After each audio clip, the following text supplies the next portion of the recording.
Welcome to this explainer. Today, we're going to break down a highly effective 30-minute low-impact floor-based fitness routine into a super easy-to-follow anatomical roadmap. If you've ever felt like you absolutely have to be jumping around or lifting heavy iron to get a real muscle-trembling workout, well, get ready because we're about to change your mind. So let's dive right in. We are totally challenging the idea that building strength requires heavy equipment or high-impact plyometrics. Instead, we're fully embracing deliberate, slow-paced execution. MadFit's core philosophy for this routine really says it all. Today is all about slow movements. Mindful movements make every crunch count. It's not about rushing through reps just to hit some arbitrary number. It's about bringing deep, focused intention to every single muscle contraction. Here is our floor-to-core agenda for today. We're covering 1. The power of slow movement. 2. Core activation sequence. 3. Side and posterior strength. 4. Upper body integration. And finally, 5. Your mindful fitness journey. Okay, kicking things off with Section 1, the power of slow movement, and how we're redefining the 30-minute burn. You know, what's really fascinating here is the pacing. Just 15 seconds. You might assume that a slower workout naturally means an easy, relaxing session, right? No way.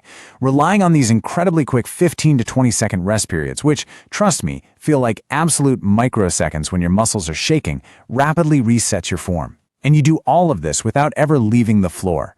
It keeps your heart rate steady and puts your muscles under near constant tension, which is the actual secret to that incredible low-impact burn. Moving right along to Section 2, Core Activation Sequence. This is all about building a solid foundation. Before the movement even begins, you have to find your neutral spine. For fundamental exercises like the dead bug, consciously firing up your core and establishing a flat neutral back has to happen before you even think about extending that opposite arm and leg. It's really not about how far you can reach, it's entirely about what you can actively stabilize in your center while you reach. And that brings us to a super important safety concept, doming, or what some call bread loafing. This is that outward bulging of the abdominal wall during core exercises. As you drop both legs toward the mat in this routine, you absolutely have to watch your stomach. If doming happens, your deep core muscles have essentially checked out and your lower back is taking the strain. So the golden rule, only lower your feet as far as you can while keeping that core completely flat and braced. All right, on to Section 3, side and posterior strength. We're shifting our focus here to lateral and glute isolation. To build a rock-solid foundation in the modified side plank without straining your vulnerable shoulder joints, this brilliant 3-step setup is completely non-negotiable. Step 1, bend those knees at a 45-degree angle. Step 2, stack your shoulder directly over your elbow to create a literal pillar of support.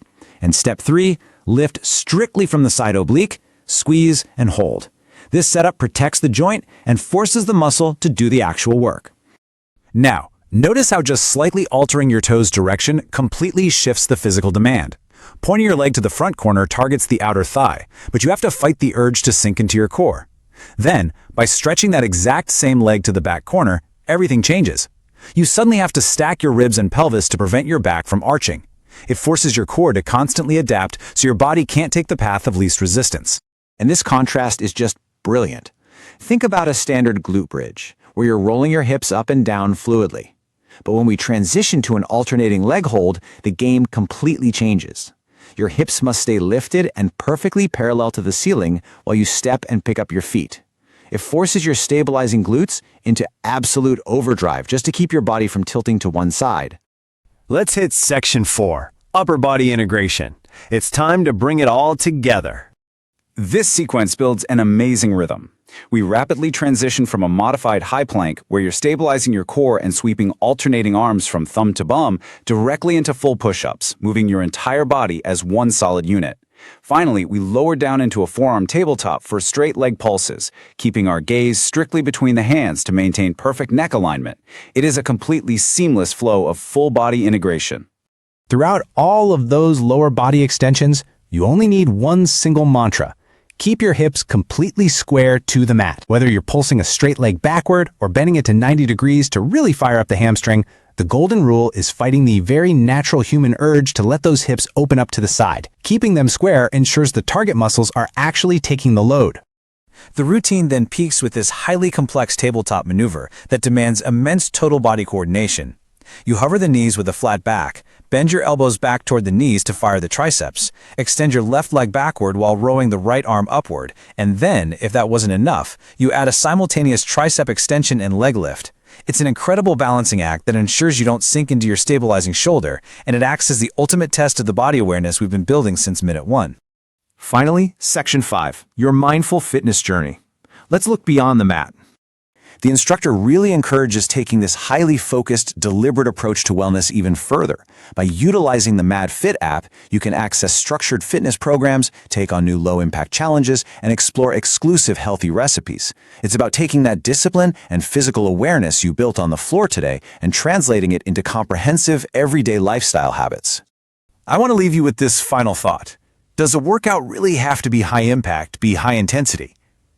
Based on the intent, deliberate physical burn we just mapped out, using slow, highly controlled isometric holds, fighting to keep our hips square, and managing these complex compound maneuvers, we might need to completely redefine what a tough workout actually looks like.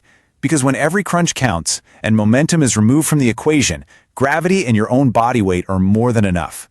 Keep exploring the incredible potential of mindful movement, and I'll catch